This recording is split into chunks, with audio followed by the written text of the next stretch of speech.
beberapa hari lalu baru terjadi ada sebuah ormas yang dibilang menutup secara paksa rumah makan dan tempat-tempat makan yang masih buka di siang hari, Ustadz, di bulan Ramadan. Nah, ini bagaimana, Ustadz, yang benar, Ustadz? Alhamdulillah wassalatu wassalamu ala Rasulillah. Kita kembali kepada riwayat sahabat di Ramadan pertama di tahun 2 Hijriah.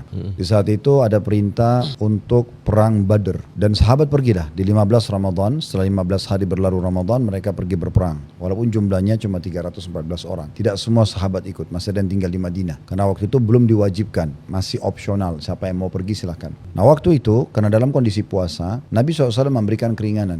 Siapa yang mau puasa silakan, siapa yang tidak mau puasa silakan. Memang karena ada uzur, mereka sedang musafir gitu kan. Apalagi ini kondisi mau berperang. Tapi akhirnya sahabat menjadi 2 kelompok. Ada yang berpuasa, ada yang tidak. Lalu mereka menjelaskan kondisi mereka. Sungguh orang yang berpuasa di antara kami tidak menyalahkan orang yang berbuka puasa. Dan orang yang berbuka puasa tidak menyalahkan orang yang puasa. Artinya mereka saling menghormati di situ. Karena ada uzurnya orang tidak berpuasa ini. Nah, mungkin kalau riwayat ini kita tarik dalam kondisi seperti kita sekarang. Apalagi negara Indonesia ini bukan seluruhnya muslim. Artinya masih ada orang non-muslim. Berarti masih ada celah di mana mereka butuh makanan. Dan kita harus menghormati masalah itu. Ada juga udzur-udzur syar'i dalam Islam bagi kaum muslimin yang perempuan sedang haid, nifas, orang yang sakit. Ada musafir mungkin datang ke kota itu misal. Mereka butuh makanan.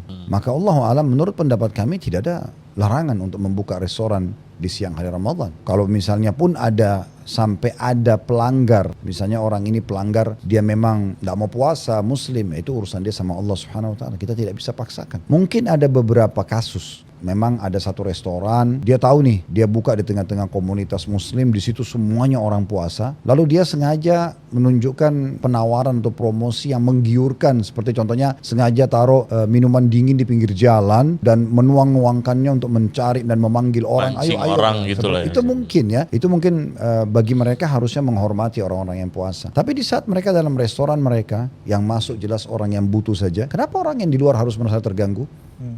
Kan harusnya tidak perlu terganggu, karena dia juga tidak melihat prosesi pembuatannya, dia juga tidak melihat proses orang yang makan gitu kan. Kecuali memang juga orang yang muslim ini iseng gitu ya, tanda kutip sini isengnya, dia memang sengaja datang ke restoran, dia mau lihat orang ini makanannya apa sehingga dia ngiler, nah itu lain lagi gitu. Itu kurang kerjaan banget. Lah iya, maksudnya ya. Itu kan kalau ada seperti itu semua mungkin ya, mungkin bisa menyebabkan clash, tapi harusnya semua ini bisa ditoleransi. Diskusi, dialog seputar keluarga Islami, spesial Ramadan.